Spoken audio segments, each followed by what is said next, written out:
Պարոն Կարապետյան, Արցախի հետ կապված հայտնի է ձեր գործունեությունը Արցախում, ներդրումները, կարծեմ նաև դրա համար հետախուզման մեջ եք Ադրբեջանի կողմից։ Ինչ ծրագրեր ունեք նախընտրական շրջանում եւ հունիսի 7-ից հետո արցախցիների համար, ինչ ռազմավարություն եք մշակել արցախցիների, նրանց իրավունքների համար, որն է ձեր պլանները իրենց հետ կապված։ Դա երևի մեր ազգի ամենաբարդ հարցն է։ Մենք թույլ, անկարող իշխանության շնորհիվ այսօր ունենք փաստ, կորցրած մեր երկրորդ հայրենիքը։ Առաջերտին մենք պետք է ապահովենք արցախահայության արժանապատիվ կյանքը Հայաստանում եւ ձևավորելով կառավարություն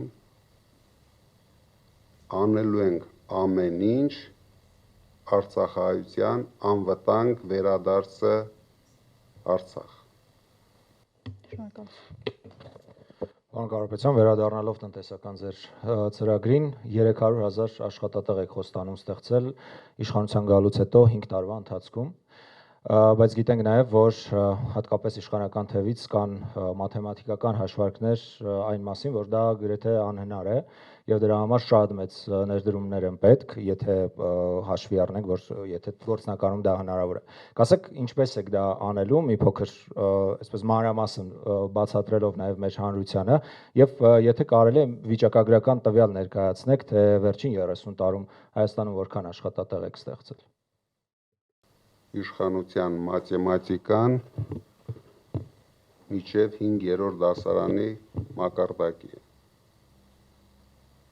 300,000 աշխատատեղ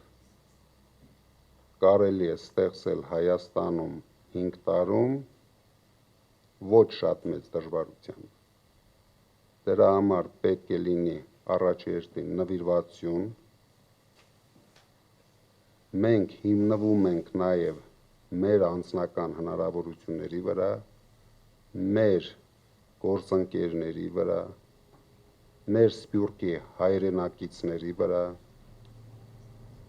վերադարձնելով վստահությունը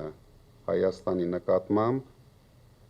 մենք լուրջ խթանելու ենք ներդրումային հոսքերը Հայաստան։ Պետությունը կանգնելու է բիզնեսի կողքին։ Դուք գիտեք, որ հիմա բիզնեսը պետության թշնամին է։ Բոլորի վրա հարյուրավոր քրեական գործեր։ Բոլորի ընտանիքները այսօր քրեական հետապնդումների տակ են։ Դուք պատկերացրեք, եթե առավոտը բիզնեսմենը գնում է գործի եւ գիտի, որ տվյալ պահին իր ծեր ծնողները ժամերով սպասում են քննիչի քմահաճույքին, կընտունի նրանց, քանի ժամ պահի իր կողքը։ Եթե բիզնեսմենի երեխաները թեկուզ եւ չափած առավոտից երեկո գտնվում են տարբեր հաստատություններում, որտեղ չեմ ուզում օգտագործեմ բառը տերոր, բայց ենթարկվում են ցանկացած տիպի բռնությունների, որ բիզնեսմենը ցանկություն կունենա ներդրում անել այս երկրում։ Գլխավորը մենք պետք է վերադարձնենք վստահությունը, գլխավորը մենք պետք է վերադարձնենք սփյուռքի վստահությունը իրենց հայրենիքի նկատմամբ։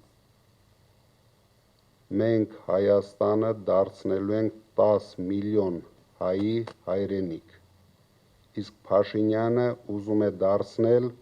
3 միլիոն հայի եւ 300,000 ադրբեջանցու հայրենիք։ Այդ քայլերով դուք վստահ եղեք, բացարձակ դժվարություն չկա, շատ արագ դուք տեսնեք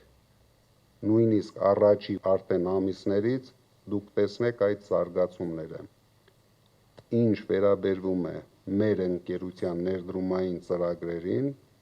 համենայն դեպս կարող եմ վստահ ասել, որ Փաշինյանի կառավարման տարիներին, եթե վերցնենք բոլոր խոշոր ներդրումները, բոլոր,